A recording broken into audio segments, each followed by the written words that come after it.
Garrain? Garrain. Garrain. So So you don't think, say the I? think guarantee, take off the T. Garrain. Yep. Yeah. What do people usually call you? Garrain. But whenever Oh. they don't know how to say it, they say Garrain or Gerain or how do you say your Terrain. Yep. When people call me Pani, so I go by Pani. Pani, got it. How are you? I am so good. I'm in the process of any day now, baby can be here. I know. How exciting. Do you know the sex? It's Do a you know the sex? girl. Her name is Soul Ivy Moon Jones. Ooh. Yeah, Soul Ivy Moon Jones. yeah, Wow. yeah, Damn. That's a name. yeah. It Hell of a definitely name. is. Yep. Do you already have a daughter or is this your first? No, I have a daughter that's almost 20 years old. What? She'll be 20 December 6th. Oh wow. Yeah. I'll be You don't 40. look like it. I'll be 43 next July. I just turned 42. Nice. Knock on wood. Looking good for your age. Thank you so much. Well, looking good, period. Yeah, I'll Not take just for your age. Yeah. Right. So, I have a few questions ready for you. Um, where do you live, by the way? I live in Barton Creek in Austin, Texas. Hmm. Okay. So I was wondering, we have a little bit of a time difference. Yeah. So are you on the West Coast? I am. I'm in LA. Okay. We just moved from LA in January. What made you want to move? Well, one is not a place, LA is not a place where you want to actually raise kids. And then two, it just, LA is not what it once was. And it was just kind of like, after COVID, there was all this stuff that came up inside of LA. And I was like, I didn't know I was living in a place that makes me feel like I'm trapped. Yeah. And then we was like, I'd rather go somewhere else where I feel more free. So I was born and Yeah. raised in Texas. So we went back to Texas and it just feels good to be here. What part did you move to? Did you say Austin? Austin, yeah. Austin has been really popular, especially for people from California to move to Yo, because it recently. has a similar feel that California used to have. Ah, like what, Very, like 10, 20 years ago? I'd say about a good 15 years ago when there was that aliveness and that just like that moving progressive energy. Mm, And the only difference here is in LA, it's like the land of opportunity. So it's built off the foundation of opportunity. Here is built off the foundation of family. And through that yeah. community, you can have opportunities. So the feeling is different. Well, it's kind of perfect for you because, like, you're also raising a family, Yeah. right? I always thought when I want to raise a family, I'm gonna dip out of here. I just don't know where. And then also at the same time, there's no, like, I've traveled to over 60 something countries in the world. I've never experienced community, period. Whether you're single, whether you're in a relationship, men's community, women's community, couples community, family community, like in Austin, like never in my Wow. life. And I was just like, wow, the community is the new luxury because people are lacking like person to person affection, but just in it, Yeah. but just when you like, in a sense, just like community, period. Like I had Yeah. to go in LA and all these spotty different places, and this is little click here. The people, there, it's this here. You can feel it. Yeah. Yeah. You guys are doing this thing up there. I was watching your story and it looks like it's like only guys get together and you guys like hang out and do workouts. Is that what it was? Yeah. It So seemed like a big community of just guys. yeah. So there's three co-founders, myself, Stefano Sifandos, and Preston Smiles. We're all individually very like monetarily successful coaches who make a large impact in the world. And we decided to come together and work out with only men because men need actually a safe space for other men to come to. And it's very rare And then we just started working out. But then with the workouts is empowerment, motivation, inspiration, group hangouts. And I noticed my relationship with my wife starting to change the more and Mm. more I hung out with the men, because with the brothers, I was meeting certain needs that I was trying to make my wife meet. Mm. I was Oh, trying I to, like that. yeah, Yeah. I was trying to make my wife meet all of the needs, and we were trying to be everything and all things for all of us, and that didn't work out. And Yeah. my relationship improved by 10 just because I had a community of brothers that I could be a man with or be a brother with and just lean on and be vulnerable, but in from Yeah. a man context. Yeah, that's a really good point because people oftentimes expect their partner to meet all of the criteria that they need. And Yeah. it's like, no, you can't expect one person to have and do and be everything that you want them to have, do, and be. Sometimes you need just like friends, to fulfill Yeah. some of those like empty spaces. You can't expect one person to do all of that. Um, and sometimes you just need like a same sex group of people to do that for you. Like for women, it's like you need your girls. And for guys, it's like you need your dudes sometimes. I went and did a speaking engagement in someplace in Texas, and there was these women. It was probably like 200 women. It was an all women's workout, and they invited me to come and speak. And I had never been to anything like that. I knew some women that were in there, but when I saw them interact with just the other women, they were completely different people than the people that I'd known for 5 years. So they got a chance to let it out. And I saw the lady, and she was the leader. She's like, ladies, so when you look in that mirror, she's like, pick your chest up. And it was just like, was doing, I was like, whoa. I was like, wow. But it was just this free space. I was like, wow, that would be really cool to have something like that for men, but maybe they have too much ego. You just grab your balls instead. But it's funny, we actually do things like that. But Yeah.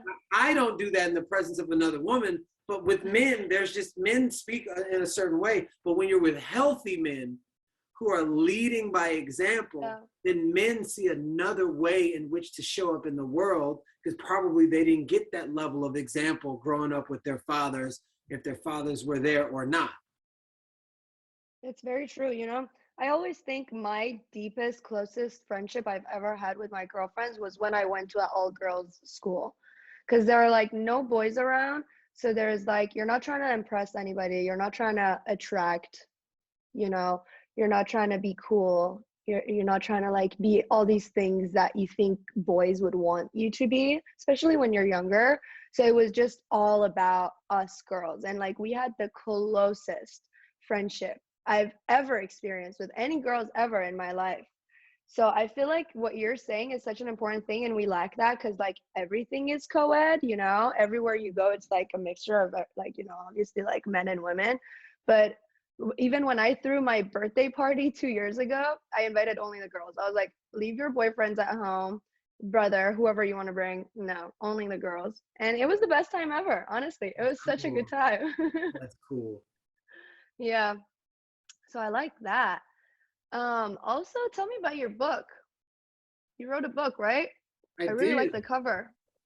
What's Very artistic. usually around here, but yeah, I never planned on writing a book. It's called Change Your Mindset, Change Your Life, by the way. But I never Which has a planned. cool story, right? Where that Yeah. sentence came from in your life. Mhm. We'll get to that. Yeah, I never planned on writing a book, but I remember I was praying and I was like, God, send me a sign of what I'm supposed to do next. And I didn't know until later, but like for the next 2 3 years, people was like, oh man, I really love your story, you should write a book. I really loved you speaking on the stage, you should write a book. I really loved your retreat, you should write a book. And I kept getting it. Oh, I was like, man, there's thousands of people that keep writing a book. Like I Should write a book. I said I don't write books. And I was like, wait a second, what if this is what I asked for? The sign. So I decided to take, sometimes people got to look for stories to talk about. I documented my journey from when I was living in my car for 2.5 years up until every day and up until the present moment. So I took 9 of the most powerful stories that resonated with people, whether it's, I did a post and it's got like 7,000 likes on it and 3,000 retweets or shares or something like that. That made an impact on a lot of people. So I took 9 of those, and that's what I built off my book. So basically the people, they wrote my book by giving me feedback on something that I shared in my life. So that was the process. And, I ended up writing it, but I hired a developmental editor to like edit the thing the way that I needed it, but I already had all the stories and the action steps and the life experience. So I decided to put it in a book. And, after very first time I shared my testimony of me sleeping in my storage unit and living in my car and being $200,000 in debt, and I shared it on social media so brave and so vulnerably, I was like, oh my God, all these people are going to know the truth. The very first message I got was from somebody saying, because of your story, I put the gun down. In that moment, I knew what my purpose was, and that was to reach people that most people don't reach, because I was willing to tell stories that most people don't talk about. Yeah. Yeah, it's so true. We're also stuck in like making ourselves and our choices and our lives look so perfect that it's, as you said, it's extremely like risky, and like it's scary for anybody to like really bring out to light the points of their lives and their points of their character that they're not proud of for everybody to see, especially now that we have social media. It's like anybody from your close aunt to your distant cousin to like everybody who loves and hates you is out there like looking and reading and watching you. So yeah, I mean, that's a crazy thing to do. And so you reached a lot of people and changed lives, huh? Yeah, totally. And I just kept going. I never stopped. Yeah, so you wrote a book, you do public speaking, you do retreats, right? Yeah, I And you do do coaching, one-on-one coaching. one-on-one coaching right now. I have a 10-week whole life success, it's like a mentorship program going on where I'm working with 15 people, and it's over the next 10 weeks every Monday. And so that's going on as well. So I do coaching programs. My next program is going to be a relationships course. Okay. Tell me, like, what exactly do you like work with people exactly? Like, do you just like, is it like a confidence boost? Is it like you said, relationship? Like if they are lacking, you know, like what exactly like do you guys go through?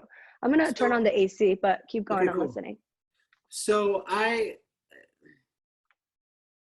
my goal is to take people from where they are, show them how to discover the gifts that already live inside of them so they can powerfully live an extraordinary life.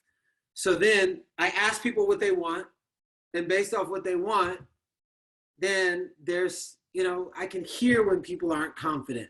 I can hear when people are shy. I can hear when people have, domestic abuse from their father and things like that. When they have horrible relationships with men and that man reminds them of their father, or horrible relationships when women.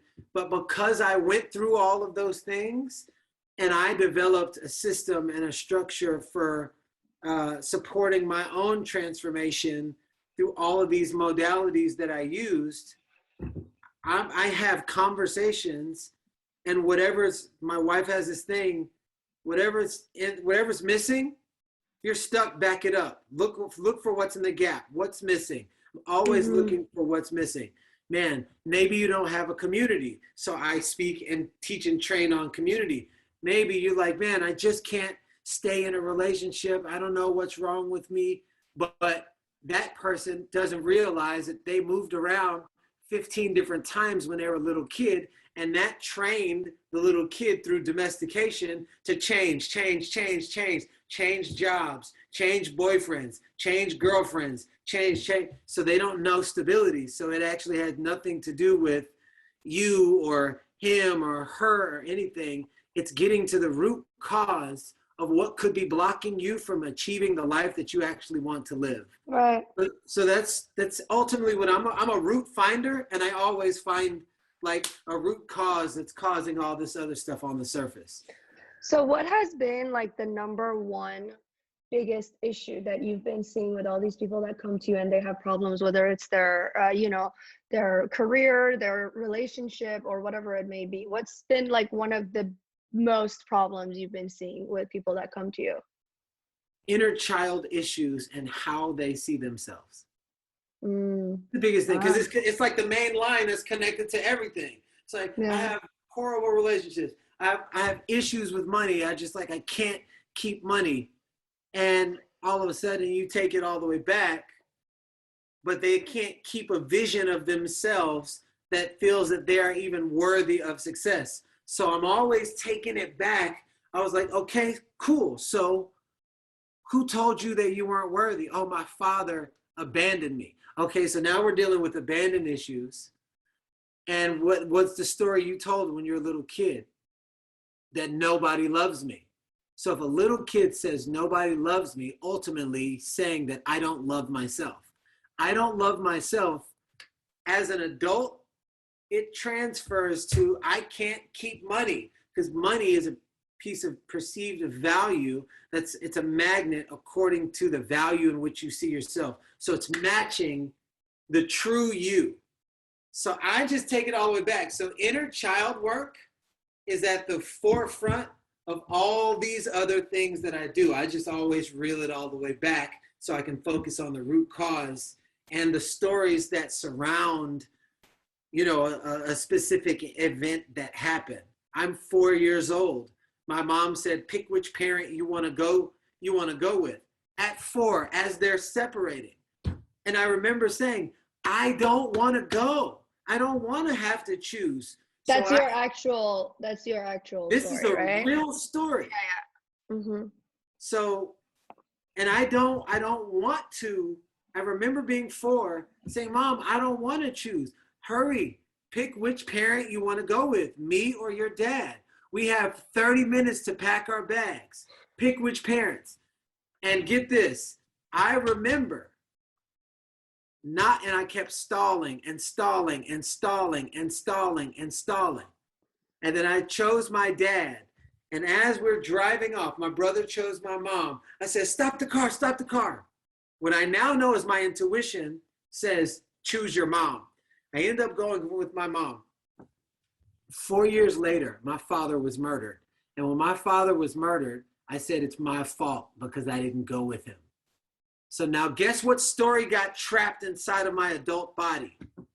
Anytime I need to pack my bags, anytime I need to leave, anytime I need to make a decision, the little kid inside of me would stall and stall and stall. And I didn't even know that the little kid was saying, I don't want to go. And that was the root of why I was so late for a lot of things. And I didn't even figure this out till 3 months ago. How did you figure it out? I was in a deep meditation and I said, I want to discover what's in the way of me experiencing my fullest expression in my life. And what was in the way is a little disgruntled 4-year-old that was a loop that was still running. And I Yeah. had no idea.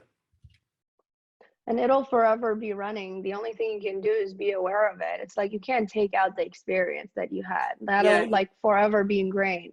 and It's just you become aware. you can't take out the experience, but you can change the story that you said about it. I don't Yeah. want to go. I don't want to go. So now that I was aware of where that came from, I was like, wait, I get to choose to go. So since I've been doing that, I've been on time for like literally, I just like, I'm here. I'm here and I don't have this feeling of dread. It's easy for me to make decisions because I don't have this feeling of dread because I released all of that plus the story that I told myself when I was a little kid.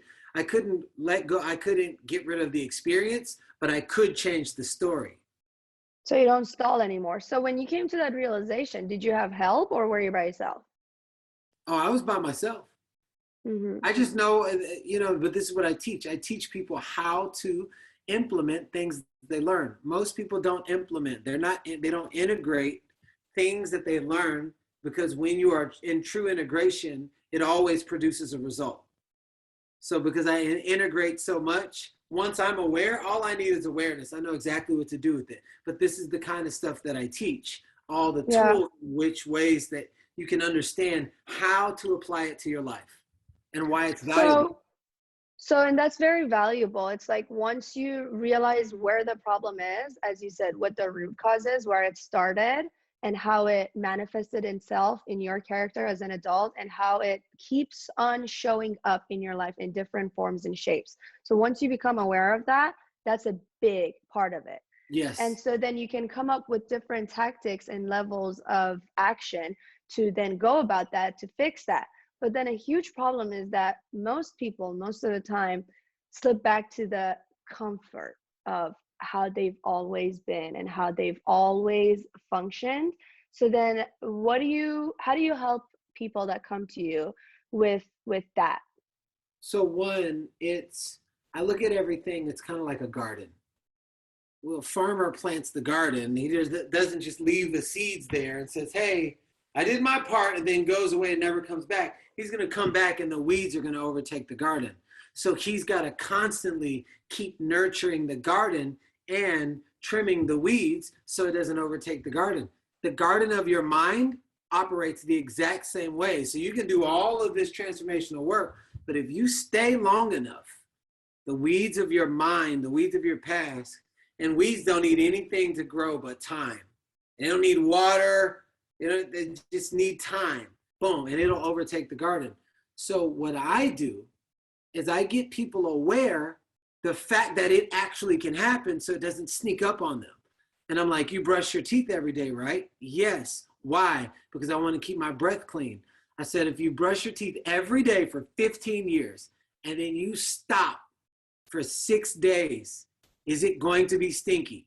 Yes. Why? Because the bacteria. I said, your mind is the same way. If you work on your mind, if you're evolving all the time, and then you stop for 6 days, for 10 days, and all this weird shit starts happening in your life, all that is the bacteria of life creeping in and creating a stinky life. They're like, oh, so I've got to keep, yes. So it's Maintaining. important. So it's maintaining the garden. So that's when you have certain communities. That's when you get involved in workshops. That's when you hire a mentor, hire a coach. I've had a coach since 2012 that I work with every single week that's able to see things that I can't see. And a lot of people can't afford that, but what they can do is look Yeah. online. I had like 15 mentors because success leaves clues. Tony Robbins, John C. Maxwell, there was just Jim Rohn. There was so many people that were my mentors that I've never even met, but they'd say, okay, do this, write this list. And I would do the things that they say to do from books that they had read. So I turned my car into a university on wheels. I turned my gym into a university. I turned washing dishes into the university of the mind. So I'm not watching TV. I'm listening to things that'll improve my mind, improve my way of thinking, but constantly. Yeah. It really comes down to having that desire of wanting to do better and wanting to change your current state of life. And once that desire is there, then it's really only a matter of the tools you have and the consistency you have. But Yeah. a lot of times the desire is not there for a lot of people. And No. sometimes the desire comes and goes. Once you like switch your, okay, I'm going to be successful, I'm going to do what's best for me, I'm going to evolve as a person and be the best version of myself, doesn't mean you're always going to be like that for the rest of your life. Like some days you lose that desire. I'm sure this happens to you too. Some days Yeah, like you don't absolutely. have it and you just But that's gotta, what you need. You need accountability. yeah. So it's one of the. My wife is the greatest accountability partner ever. She will not let me slip, even when I don't feel like it. You I know what I'm love saying? that. So when you're having people and you ask for accountability, I need you to hold me accountable. now it's not just one, it's two, because you're standing for my highest self, even when I want to fall in that low resonating energy. It's difficult by yourself, but it would have been Yeah. difficult if Michael Jordan didn't have a team or a coach. He wouldn't have gotten any of the accolades, just this talented person, but doesn't know how to work with a team. So being able to seek team, seek community, that right there is how you sustain it, because you become the sum total of the people that you hang around with most. When Yeah. I was transforming, I was around healthy, active lifestyle people who were goal driven and going after it every single day. By nature, I started doing everything that they were doing, and it's been almost 10 years. So when I was like, oh, I don't feel like it. I got all these people around me, everybody that I talk to, that are just going. And so what I've learned how to do is be there for other people in those moments, and other people are there for me in those moments. Those Yeah. fellas, those fellas that you see me working out with, I was overwhelmed the other day. We got a baby coming out. I got two businesses that are launching, and so many different things that are going on at the same time. I just got really overwhelmed, and I told them. They're like, you know what? And they gave me some different solutions and strategies and everything, and I applied it. But it was when I was in my shit. I was just like, and then after I spoke to him, everything was great. Felt better. Back on the mission.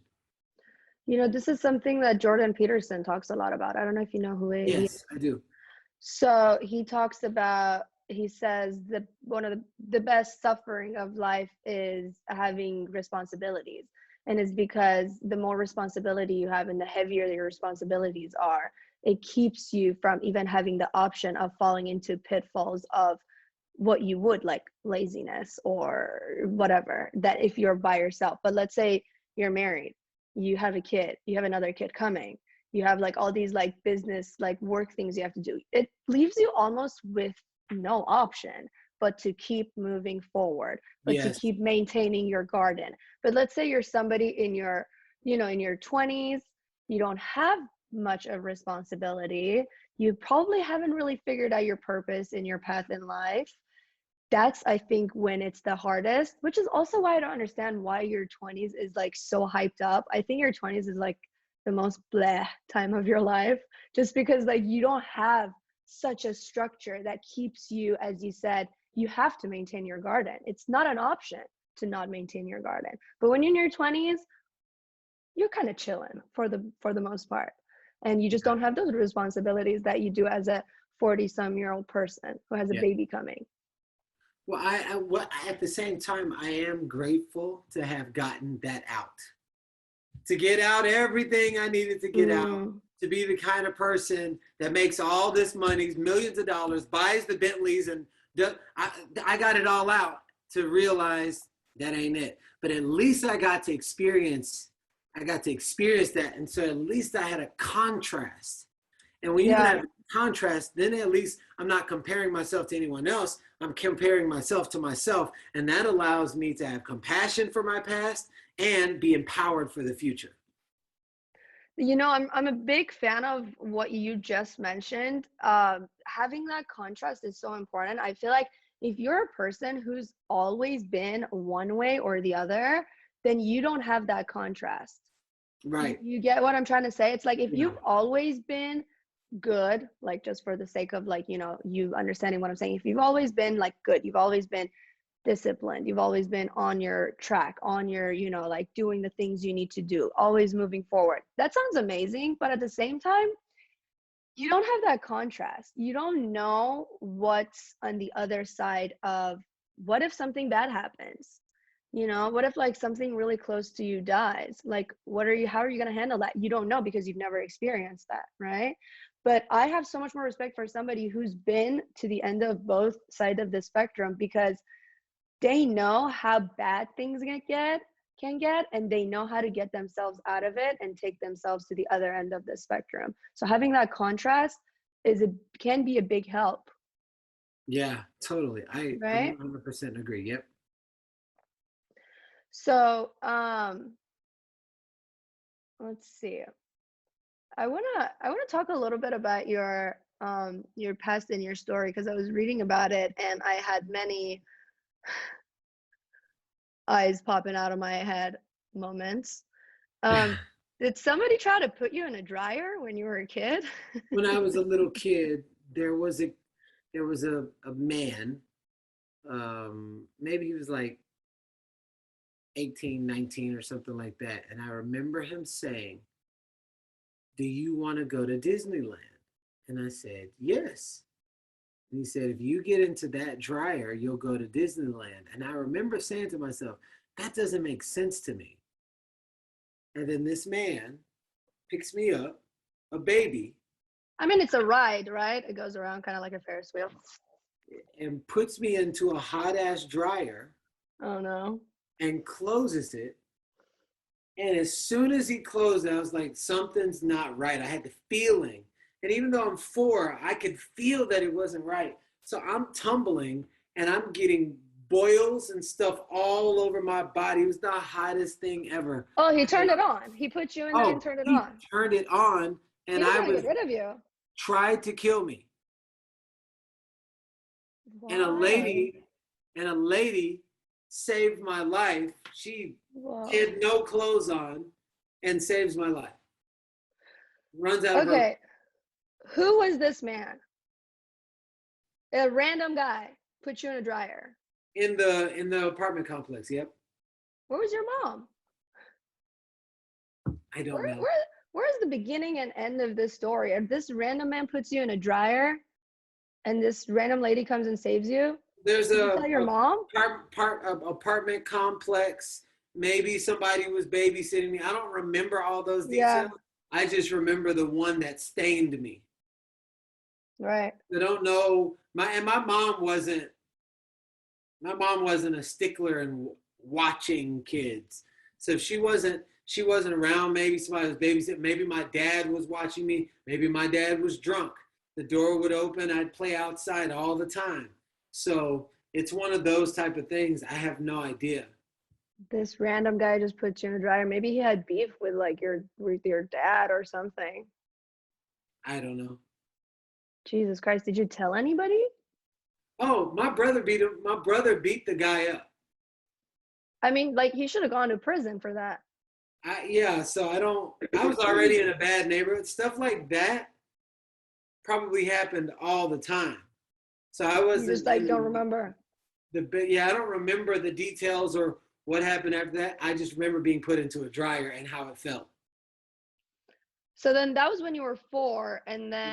then somebody tried to drown you. Yeah, when I was 7. Jesus Christ. Yeah, I've had a lot of things, a lot of close encounters with me almost not being here. Well, very happy you're here. Me too. But tell me who tried to drown you and why. So I had heard about, there's like a rumor in the neighborhood of little kids that were being drowned and killed. And I was like, when you hear those things, you don't think they're going to happen to you. Right. So I'm playing baseball at my homeboy, Derek Duncan's. He had a cul-de-sac, and we were playing baseball in the cul-de-sac. And some guys that I knew because they were friends with my cousin, they were like, "Hey, there's some trout in the water, some fish," because I used to fish all the time in the bayou. And I stopped the baseball game. They're like, "Garrain, don't go." I stopped the baseball game. And then they ended up, I remember coming to the edge, there's these 3 tunnels, and I was like, "Where are the trout?" They're like, "You have to look closer." When they said you have to look closer, in that moment, I knew that these were the guys that had been drowning. I was like, "Oh my God, I'm about to die." And I couldn't swim back then. So they threw me in, and I turned around into this whirlpool. Basically, anything that gets sucked into these tunnels gets sucked all the way across the street on the other side of the tunnel. And so that's dead. So I'm in the process of twirling around in a whirlpool, getting sucked into the tunnel, in the tunnel.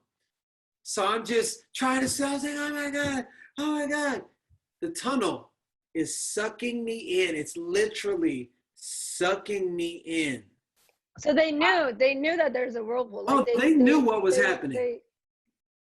they. Hmm. So I let go. I'm gone. Like my hand, I was like, this is it. I'm underwater in this dark ass brown water. Get right about to, so I'm already, here's the little tunnel right here. I'm already in like this. A hand, and I don't know where the fuck the hand comes from. A hand comes out of nowhere in the water and goes boom, pulls me up just enough to grab the side. When I looked up, nobody was there. Okay, explain that. I can't.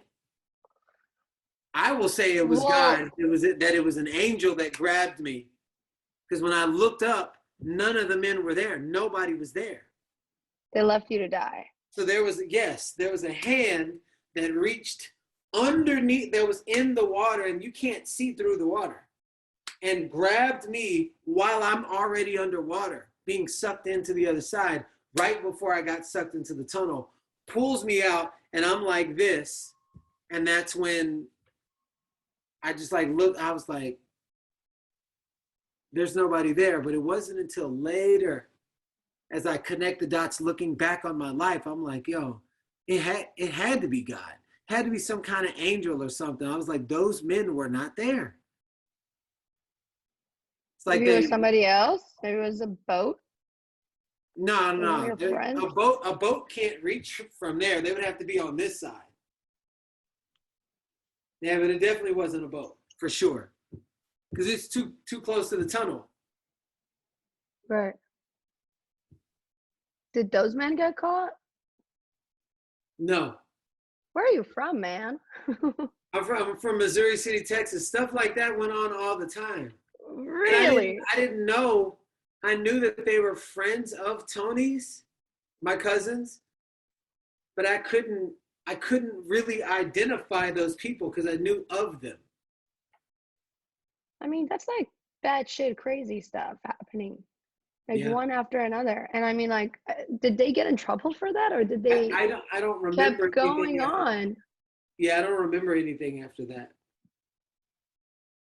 Well, fuck, you should have told on them. What if they drowned more kids in the neighborhood?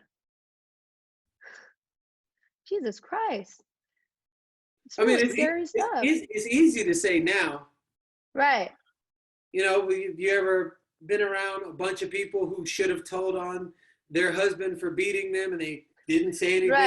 Right. So I All the don't know what people was. who Right, all the people who should have said something and didn't due to their trauma. Bless you. Thank you. Yeah, but So I mean, it's easy to say now. I'm like, damn, I could have, but I didn't. like, who the fuck does that? Who the fuck just like throws a kid in a dryer or in the water to Weird die? ass people who definitely karma definitely has got them. Right, but also like, doesn't it make you a little bit curious to like see what happened to them to be like this? No, Like, do you think something terrible happened to them maybe when they were a kid?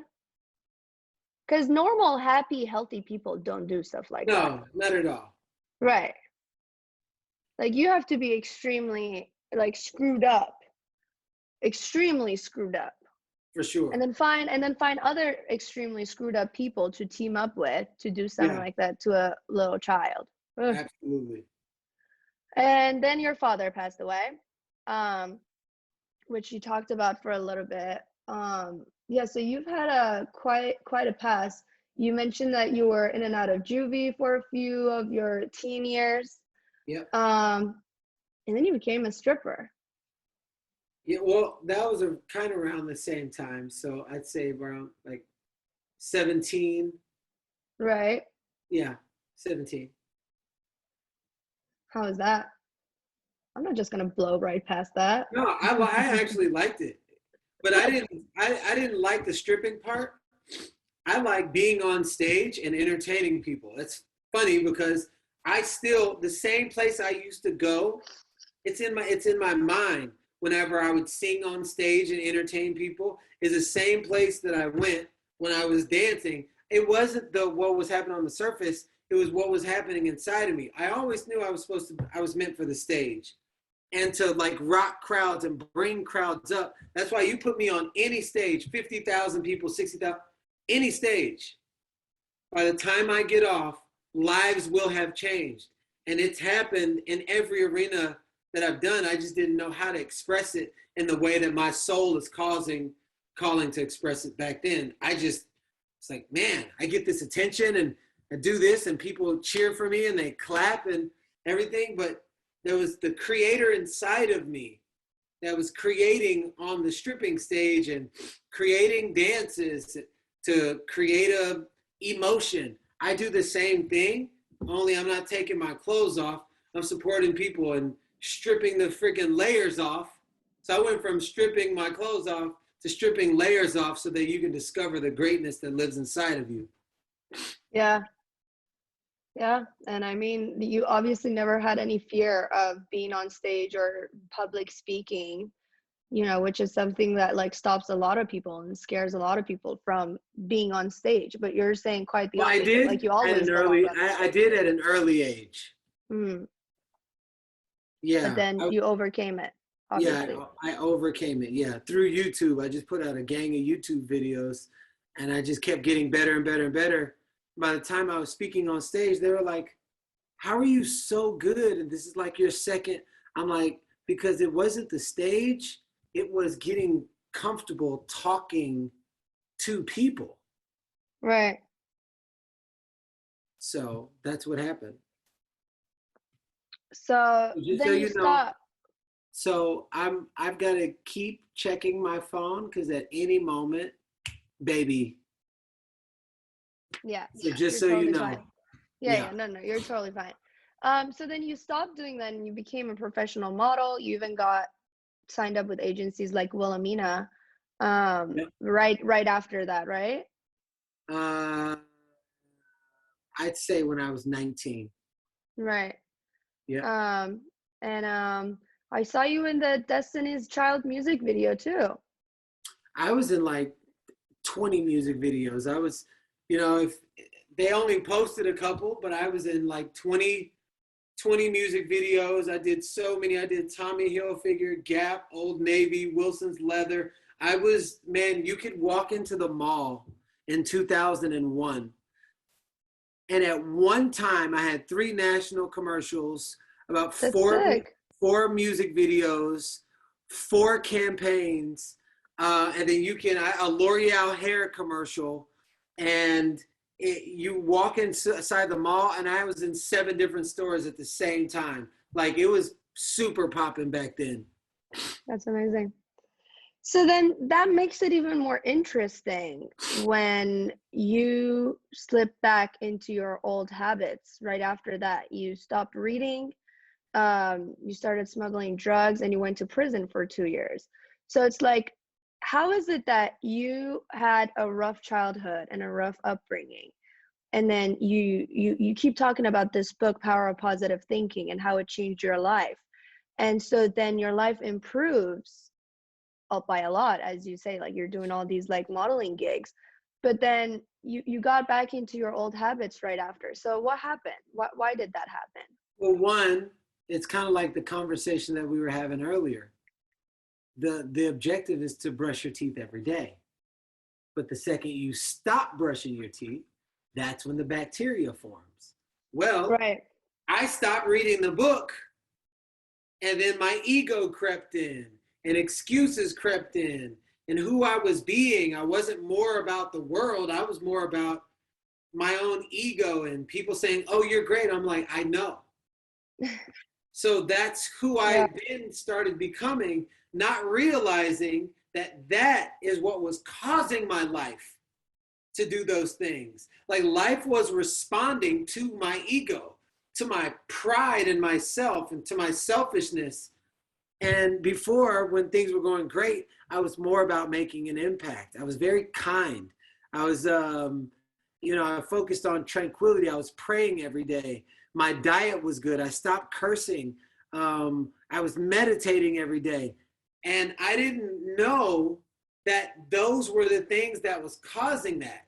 I just was reading this book and I was doing what it told me to do. But I didn't know that those, those habits that I was developing Yeah. was causing it. So I stopped all of that. So if you stop eating healthy and then you eat fatty foods, guess what's going to creep right back? Your weight. So the weight of my past creep right back. So even while I was modeling, I didn't maintain those same habits. I started changing my habits and doing whatever I want, chasing women here and left and right, and just like having no priorities or responsibilities, doing whatever I want, whenever I want, and it wasn't healthy for me. Not getting to sleep.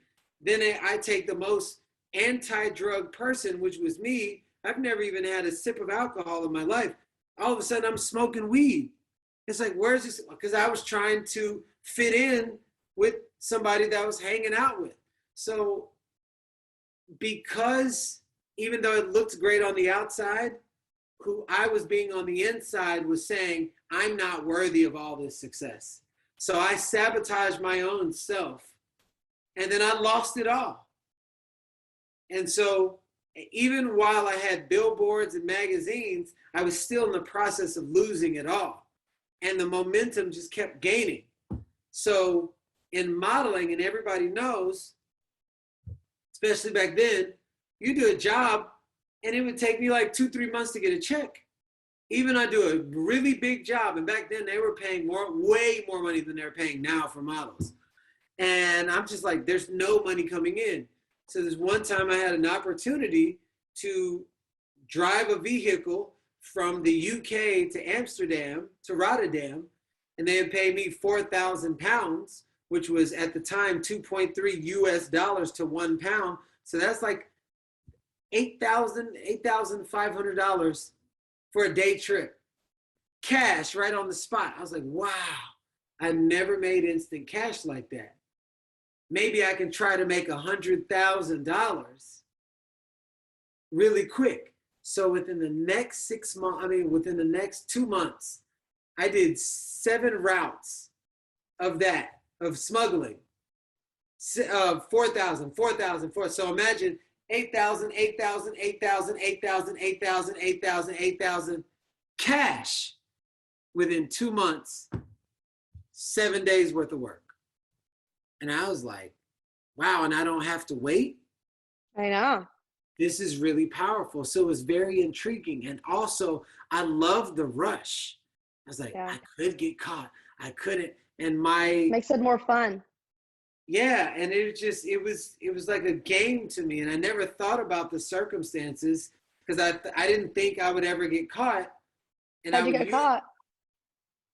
They stopped me at Like a checkpoint? at the checkpoint, and for the 8th time, it's either the 7th or 8th time, the cover of my magazine no longer worked, and that was my scapegoat. What are you doing in town? Oh, I'm here for a photo shoot. And I'd show them the cover of a magazine. And they're like, oh, that's really nice. Way to go. And they just let me right through. They never checked me. So then this time, They checked me. and you just had all the shit like right there? Well, Like, not in disguise? there was some Congo drums in the back. Right. I never knew what was in the Congo drums, but I knew what I was doing was bad. So when they open up the Congo drums. So you weren't asking questions. You were just transporting. No, not at all. Because if I have it on my conscience, then so I could get away with saying, I don't know what it is. And actually, it's not a lie. Yeah. So if it ever went to lie detector test, I really didn't know what it was because I never asked. So what was inside the Congo drums? Also, like, that's just like sketchy as it is. Like, if you just like open a truck just filled with Congo drums. Well, not if you're a singer. I have a room like, full of, how many Congo drums do you need? Or like, there's only 3. Oh, okay. Yeah. But I got a room full of drums now. I drive with them all the time. It's so funny. I'm like known as the drummer. But they open the drums. They open up the drums. Oh, they were suspicious. Oh, well, they had the X-ray. Why would they do that? And in the X-ray, they saw these like little shades of blocks. They opened it up, and it ended up being 6.2 kilos of heroin. See, that's very bad planning, though. No, I'm just thinking all the ways I could have done that better, but we're not gonna get into that. Yeah. Anyways. Yeah, but you don't know the full story though. Tell me then. It ended up being 6.2 kilos of heroin. I'm in a French prison, and I didn't get my first phone call till after a year. But that was because I had to be sentenced. Once they sentenced me to 12 years in prison, right? While I was in prison, I found out that car was registered, but they were stolen luxury vehicles I knew nothing about. It was connected to the cartel I knew nothing about. I was like, wait, what the fuck? Wait, hold on. But I wasn't going to snitch on the guy because I want to keep my life. But I didn't know who he was working for and who this person was working for. And it was a specific cartel. So here I am on the front page of this newspaper. Like, yo, how the fuck did I get myself in this situation? From the cover of magazine to the cover of newspaper. To the #1 bestseller. Oh, Oh. who has a really cool cover. I love it. So I'm in prison, and I'm not realizing when I'm gonna get out. But there's one time I just gave up. I was like, where were you? Where? Like in Lille, France. In Lille, France. where were you transporting from also? From France to the UK. Oh, It was the first time Europe. they changed it. Oh yeah, I was in Europe the entire time. Ah. But you said the cartel. So where's the cartel? Like European cartel? There's only so much I can say. I'm just gonna say okay. That you won't get an answer cartel. When I hear cartel, I think like Mexico. But okay. Yeah, I'm just throwing something out there because I won't say the real thing. Okay, okay. Yeah, but it was associated with the vastness of that kind of name. Okay. And so they wouldn't let you make a call until 1 year. Yep, because you got to be sentenced first. So I'm in there for a year, not realizing, I'm just like, man, how did I get myself in this situation? So then a movie comes on called Shawshank Redemption. We're allowed to watch movies once a month. And that's a movie that's based out of prison. And the lead actor's name is Tim Robbins. He said, they can take anything they want away from me, but they can't take away my mind. And in that moment, I was like, I know why I'm in here. Because while I was free, I used to say, I feel like I'm so far away from where I'm supposed to be, like I'm in prison inside of my own body.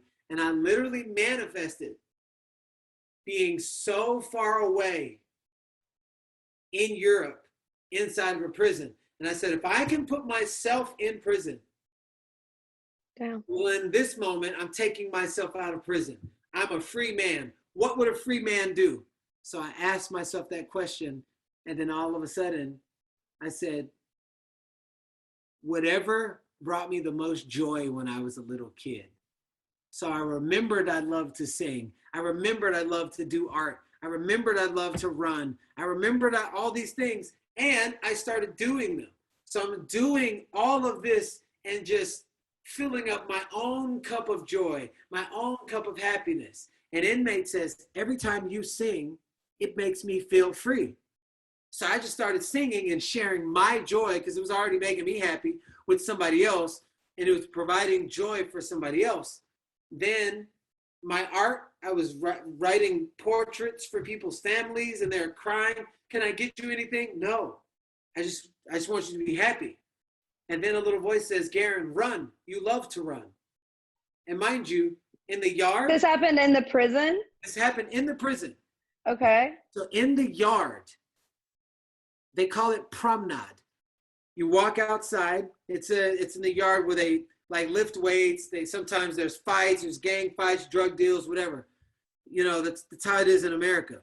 They also have that in Europe, in France. It's called promenade. A little voice inside, while nobody was running, says, "Garrain, run. You love to run." And I'm like, "No, there's nobody running, but Garrain, you love to run." So I started running, and it started pouring into my life and making me feel good. And guess what? In 30 days, there was about 60 inmates running with me. Less fights, less drug deals, less stabbings, and it was a more joyous place. So when I felt the most free, and this is when I always say there's outside forces that have the final say so. Not any other man or woman outside of you. I relate to that. I say God has the final say so and can do and work miracles in your life. And so I felt the most free. So why, when I felt the most free, they felt the need to retest the drugs again? So follow what I'm saying, because this is going to make what I said earlier make so much sense. They retested the drugs. They brought me into the office and they said, "We retested the drugs." And immediately I said, "Why do y'all retest the drugs? You already tested them 3 times, 6.2 kilos of heroin." We retested the drugs. 90% was fake. And for the amount that was real, you've already done the time. You're free to go home. So from 12 years, you went to 2 years. 2.5 years. Right, because I was going to ask, you said your sentence was supposed to be 12, but then I read that it was only 2.5. I got it. So that's what happened. Years. So what I realized happened, why it was so obvious, because I did research on the little stations that got me at the checkpoints. Anytime there's a drug bust, all of the officers leave their post and come support the one that's catching the person.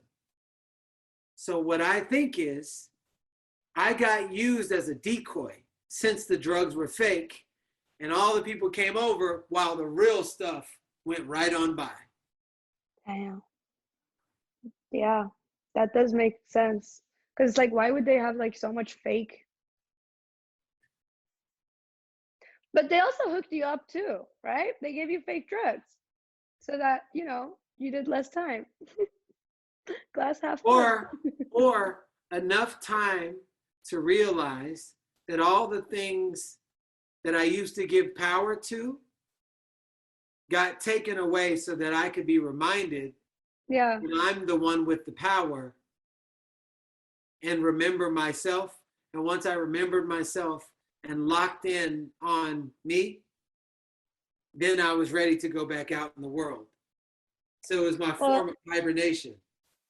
It's amazing what an experience it's been for you, because like it's amazing how different the experience of incarceration is for each person, really.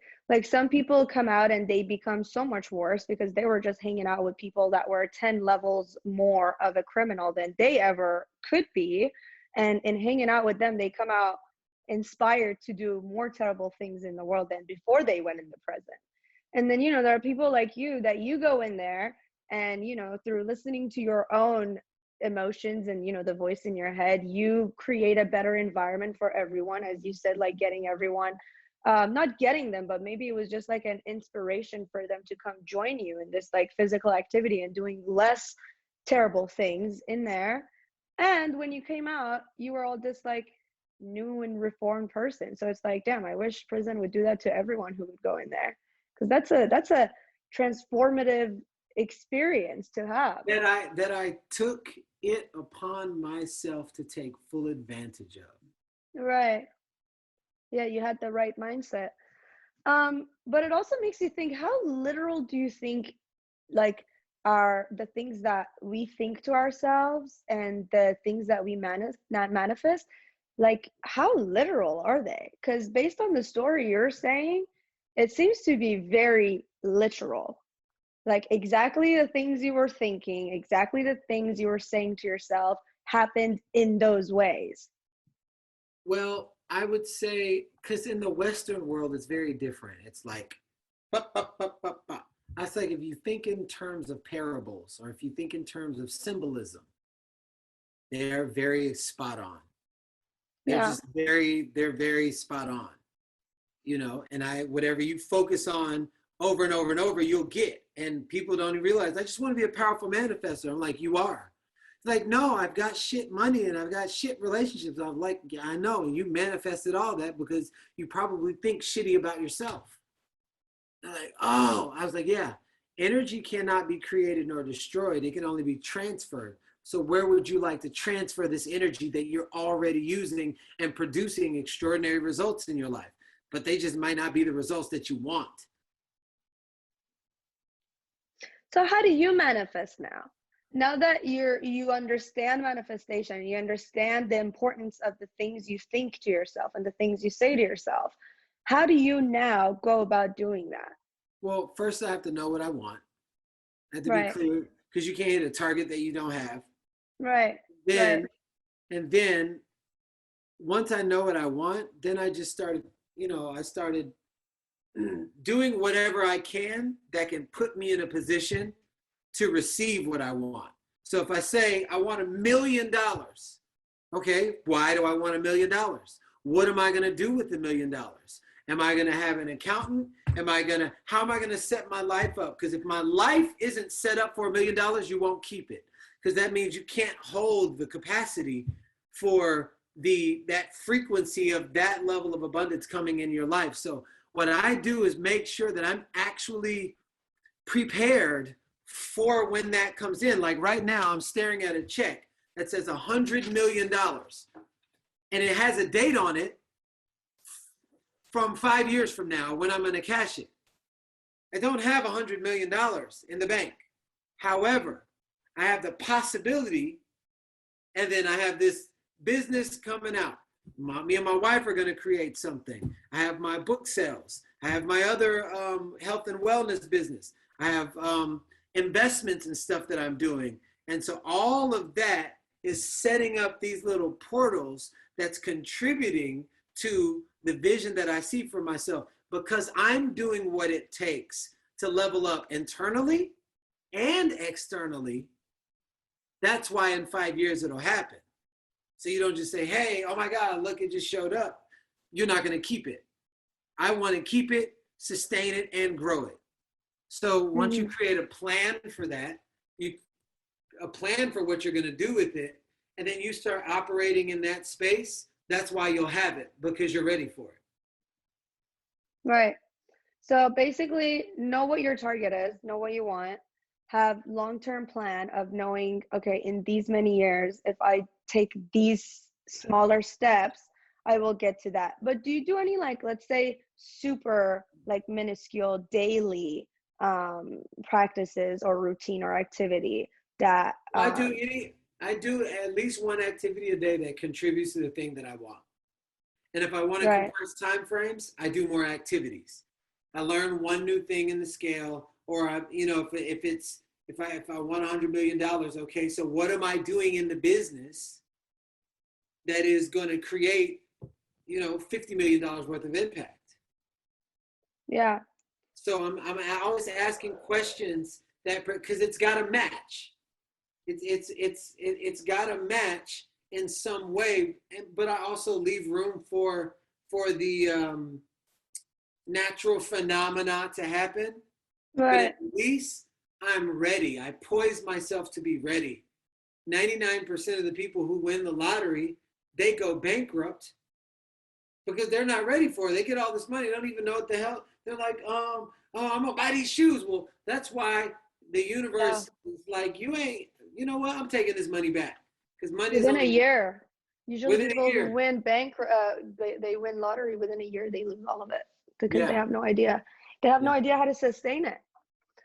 Um, well, that's amazing stuff. I think I'm gonna let you go now. I think I asked Okay. almost all of my questions, and we're a little past the time that I told you. This has been amazing. Thank you so much. I really loved my conversation with you. You're so welcome, my friend. I appreciate you. Thank you so much. Of course. And thank you everybody for listening. Goodbye.